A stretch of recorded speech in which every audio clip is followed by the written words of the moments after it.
Ayan, daanan na namin to pauwi ng bahay.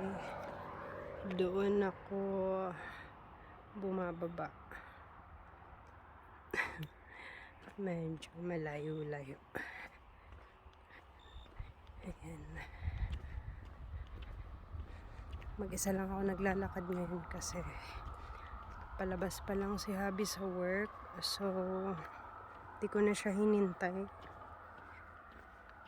Total may ano pa naman.